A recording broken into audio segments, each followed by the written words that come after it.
बच्चों आज हम इस क्लास में सर्वनाम के बारे में जानेंगे। ठीक, सर्वनाम के कितने भेद होते हैं, किसके आधार पर कितने भेद होते हैं, उसकी पूरे हिस्ट्री हम जानेंगे, वो भी बेहतर तरीका से। ठीक, सर्वनाम का ऑल जानेंगे, हर एक चीज़ के बारे में, क्या होता है क्या नहीं होता है, उसका पूरा एक तरीके से पूछे तो हम हिस्ट्री जानेंगे, जो आपको कभी भूल आप नहीं पाए। ठीक, तो आज हम सर्वनाम को जानते हैं। पिछले क्लास में हम संज्ञा को पढ़ चुके थे, आज हम सर्वनाम के बारे में जानते हैं। ठीक, तो चलिए देखिए, सर्वनाम सबसे पहले बात आता है सर्वनाम का कि सर्वनाम किसे कहते हैं, सर्वनाम होता क्या है। तो ठीक, संज्ञा के बदले जिन शब्दों का प्रयोग होता है, संज्ञा के बदले हम जिन शब्दों का क्या करते हैं, प्रयोग करते हैं, उससे हम क्या कहते हैं, तो सर्वनाम कहते हैं। ठीक, हिंदी में कुल मूल सर्वनाम कितना है, 11। हिंदी में अगर कुल मूल सर्वनाम की बात करें तो 11 है, लेकिन सर्वनाम के भेद बोले कितना है, तो 6 गो है। ठीक, लेकिन मूल सर्वनाम बोले तो 11 गो। लेकिन भाई 11 गो है कौन कौन, तो मैं, तू, आप, यह, वह, जो, सो, क्या, कौन, कोई, कुछ, ये है मूल सर्वनाम है। ये जो 11 का नाम बताया नहीं, ये सब मूल सर्वनाम। और सर्वनाम के जब हम भेद बोलेंगे ना, तो सर्वनाम के कितने भेद है, तो 6 गो है। ठीक, आप जानते हैं सर्वनाम को उसकी रचना, रूप, उत्पत्ति, रचना बोले, रूप बोले या उत्पत्ति के आधार पर 2 भागों में बांटा गया है। कितने भागों में बांटा गया है, तो 2 भागों में बांटा गया है। ठीक, पहला है मौलिक बोलो या मूल सर्वनाम बोल सकते हैं, और दूसरा का है तो यौगिक सर्वनाम। ठीक, अब हिंदी व्याकरण में सर्वनाम के कितने भेद है, तो 6 गो है। कितना है, 6 गो। और मूल सर्वनाम कितना है, 11 गो। सर्वनाम के भेद बोले कितना है, तो 6 गो। अब भाई 6 गो कौन कौन है, तो पुरुषवाचक सर्वनाम, इसके बाद निजवाचक, निश्चयवाचक, अनिश्चयवाचक, संबंधवाचक और प्रश्नवाचक। पुरुषवाचक में आ जाएगा मैं, तू, वह, हम, मैंने। और निजवाचक में आ जाएगा अपने, आप या स्वयं। निश्चयवाचक में यह, वह। अनिश्चयवाचक में कोई, कुछ। और संबंधवाचक में जो, सो। और प्रश्नवाचक में कौन, क्या। ये जो 6 गो सर्वनाम है ना, अब हम 6 गो को हेडिंग लेके जानते हैं। ये पुरुषवाचक क्या होता है, निजवाचक क्या होता है, निश्चयवाचक क्या होता है, अनिश्चयवाचक क्या होता है, संबंधवाचक क्या होता है, और प्रश्नवाचक क्या होता है। इस सभी को हम जानेंगे एक एक, वो भी बेहतर तरीका से, ट्रिक के साथ, जो हम कभी भूल ना पाए। और भूलने का सवाल ही नहीं होता है, आपको याद होना है, बस आप अच्छे से वीडियो को देखते रहिएगा। ठीक, चलिए हम बात करते हैं पुरुषवाचक सर्वनाम के। कौन से, तो पुरुषवाचक सर्वनाम के। ठीक, पुरुषवाचक सर्वनाम, ठीक, जिस सर्वनाम से बोलने वाले, सुनने वाले या जिसके बारे में यहाँ कहा जाए उनका बोध, उसे ही पुरुषवाचक सर्वनाम कहते हैं। इसका प्रयोग स्त्री या पुरुष दोनों के लिए किया जाता है। उदाहरण के लिए मैं, तू, वह, आप, वह आदि।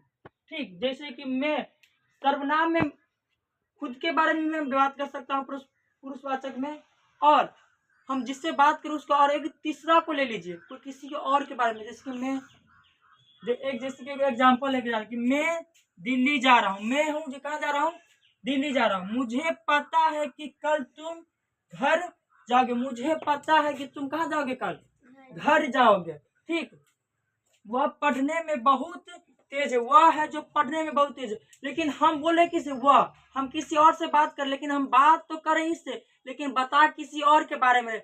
जहाँ पे हम बात करेंगे कौन सा, अपने बारे में, तुम, आप, यह, वह आदि, ये है ना पुरुषवाचक सर्वनाम है। जैसे कि मैं खुद के बारे में बात करूं, और एक उसके बारे में बात करूं जो मैं जिससे बात करूं, और एक तीसरा जो किसी और के बारे में बात करूं। ठीक, तो यह है पुरुषवाचक सर्वनाम। क्लियर। आप बात करते हैं पुरुषवाचक सर्वनाम के भी प्रकार होते हैं, ठीक, या भेद होते हैं। तो पुरुषवाचक सर्वनाम है ना, तीन भेद होते हैं। कितना भेद होता है, 3 गो भेद होते हैं। पुरुषवाचक सर्वनाम के कितने भेद होते हैं, तो 3 गो। एक होता है उत्तम पुरुष, मध्यम पुरुष और अन्य पुरुष।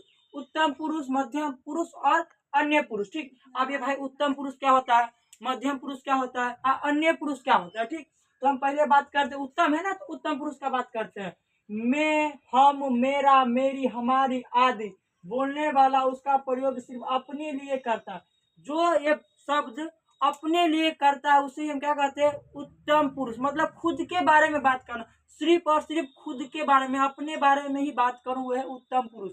मतलब सिर्फ और सिर्फ मैं अपने पर्सनली, स्वयं, खुद में, यहाँ पे मेरी, यहाँ पे मैं खुद के बारे में बात कर रहा हूँ, तो यह उत्तम पुरुष। ठीक, मध्यम पुरुष की बात करते हो, तू, तुम, आप लोग, तुम्हारी आदि, इसका प्रयोग सुनने वाले के लिए होता है। अब हम तो बात कर रहे हैं कि जहाँ पे तुम, आप, तू ऐसे करके वर्ड आया, जैसे कि हम खुद के बारे में ना बात करके उसके बारे में बात करें, जिससे हम बात करें, जो हमारे बात, सीधा बोलो तो जो हमारे बात सुनना, जो सुने, हम बोल रहे हैं, जो सुन रहा है, वो है मध्यम पुरुष। अब बात करते हैं तो अन्य पुरुष का। अन्य पुरुष क्या होता है? वह, वे, उसका, उनकी, आदि, आदि तो है अन्य पुरुष। अन्य पुरुष मतलब हम दो को बात करें, लेकिन बात हम दोनों किसके बारे में करें?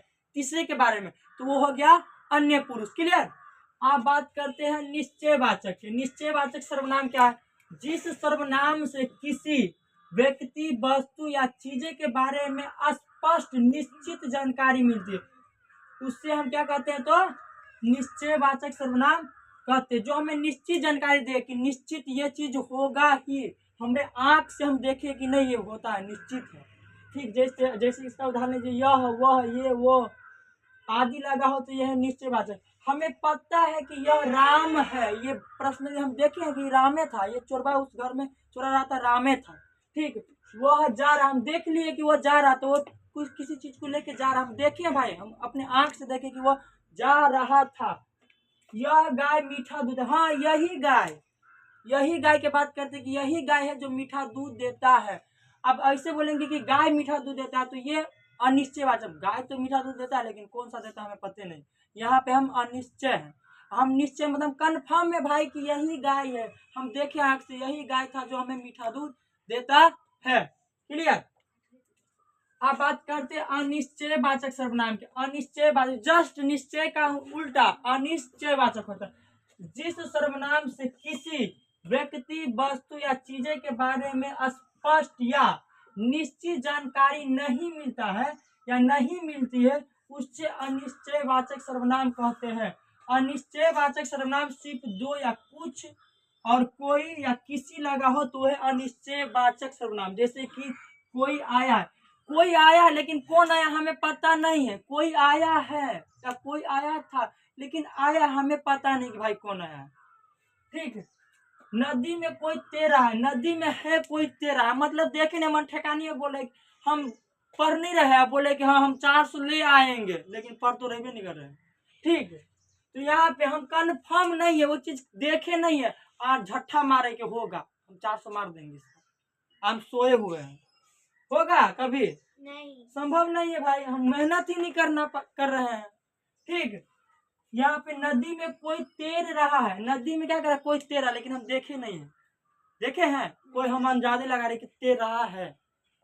तो यहाँ पे जो हम खुद देख के बोले, हमारे आंख से जो चीज दिखा और उसके बारे में हम बात करें, तो वह है निश्चय। और जो चीज हम आंख से खुद से देखे नहीं, दूसरे के कहना खुद मान लेते हैं, तो वह अनिश्चयवाचक। ठीक है। अब बात करते हैं संबंधवाचक सर्वनाम के। ठीक है, जिस सर्वनाम का प्रयोग किसी शब्द या वाक्य को दूसरे शब्द या वाक्य से जोड़ने और उनके बीच संबंध बताने के लिए किया जाता है, उसे संबंधवाचक सर्वनाम कहते हैं। मुख्य जैसे जिसमें जो, सो, वह, जिसका, जिसकी, जिनका, जिन्होंने, जिसे आदि लगा हो, उसे हम क्या कहते हैं? तो संबंधवाचक सर्वनाम कहते हैं। जैसे कि जो सोएगा सो खोएगा और जो जागेगा जो पाएगा, इसमें दो आ गया, संबंध बता रहे, जो सोएगा जो जागेगा जो पाएगा, जो सोएगा जो खोएगा, दो को संबंध बन गया। ठीक, जिसकी लाठी उसकी भैंस, तो यहाँ पे क्या बता रहा है? लाठी और भैंस के बीच में संबंध बता रहा है, तो कौन से वाचक? संबंधवाचक। अब बात करते हैं निजवाचक सर्वनाम का। निज मतलब क्या होता है? स्वयं, खुद, मेरा। ठीक, तो यह है निजवाचक सर्वनाम। चलिए लैंग्वेज पे देखते हैं। जिस सर्वनाम का प्रयोग कर्ता, काम करने वाला व्यक्ति अपने ही लिए करता, जो व्यक्ति काम करता है वो अपना खुद के लिए वो चीज उपयोग करता है, स्वयं के लिए, मेरे खुद के लिए। ठीक, उससे हम निजवाचक सर्वनाम कहते हैं। जैसे जहाँ मुख्य स्वयं हो, खुद हो, अपने आप हो आदि। ठीक, उदाहरण में मैं अपने आप स्कूल जा रहा हूँ, मैं अपने आप जा रहा हूँ, मुझे कोई लेके नहीं जा रहा, मैं आज पढ़ने जा रहा हूँ, मैं खुद ही कर रहा हूँ।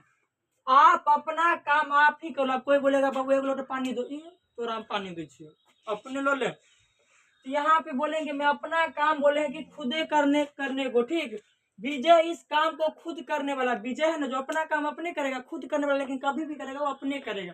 ठीक, तो जो अपना काम खुद करे, पर्सनली स्वयं की बात करे, या मैं अपना बारे में बात करूंगा, जो होगा प्रश्न मेरा विपक्ष वो सिर्फ अपना बारे में बात करेगा, तो वहां पे जो है कौन सा निजवाचक सर्वनाम है। ठीक, आप बात करते हैं प्रश्नवाचक सर्वनाम के। ठीक, प्रश्नवाचक सर्वनाम जिस सर्वनाम का प्रयोग प्रश्न पूछने के लिए किया जाता है, जिस सर्वनाम का प्रयोग प्रश्न पूछने के लिए किया जाता है उसे प्रश्नवाचक सर्वनाम कहते हैं। जैसे मुख्य इसमें सब जो यूज होगा, कौन, क्या, किसने, किसका, कहाँ, कब आदि, ऐसे शब्द आते हैं तो कौन सा है प्रश्नवाचक सर्वनाम। जैसे कौन जा रहा है, यहाँ पे आ गया कौन जा रहा है, हम उससे पूछ रहे हैं कि कौन जा रहा है। अब भाई वहां पे 4-5 गो उसको पीट के भाग गया, तो हम पूछेंगे कौन उसको पीट के भाग गया। यहाँ पे यूज क्या करिए, कौन। किसने मेरा बैग चुरा, क्लास में बैठे हैं, देखते हैं दोस्ती सब का होता है, अब बैग हमको पार कर दिया इसमें से कोई, तो हम वहाँ पे बताएंगे कि हमरे बैग कौन चुरा लिया। तो यहाँ पे हमने यूज क्या किया, किसने मेरा बैग चुरा, यहाँ पे यूज क्या किया किसने। कब तुम स्कूल जाओगे, उसको हम पूछ रहे कि तुम कब स्कूल जाओगे, हम पूछ रहे हैं ना, प्रश्न करें कि तुम कब स्कूल जाओगे, तो यहाँ पे हम क्या पूछ रहे, तुम क्या कब। या हाँ सॉरी, इसमें होगा कब तुम स्कूल जा रहे हो, यहाँ पे तुम नहीं होगा कब तुम स्कूल जा रहे हो। ठीक, उस रास्ते पे कौन रहता, अब उस रास्ते पे कौन रहता, तो यहाँ पे बात कर रहे हैं किसका, कौन रहता। इसमें अगर और भी ऐसे तो आपको पूरा सॉल्व हो गया होगा। सर्वनाम के भेद, प्रश्नवाचक, पुरुषवाचक के कितने भेद, ये पूरा हम हिस्ट्री सर्वनाम के जान चुके। इससे एक्स्ट्रा सर्वनाम में कुछ नहीं है। आप अगर अच्छे से देखे होंगे, फिक्स से आपको कंफर्म में याद होना नहीं का सवाल ही नहीं है, होगा ही, वो भी बिल्कुल 100% होगा ही। ठीक, अगर इसमें कोई प्रकार के डाउट होते हैं तो आप पूछ सकते हैं। ठीक, धन्यवाद।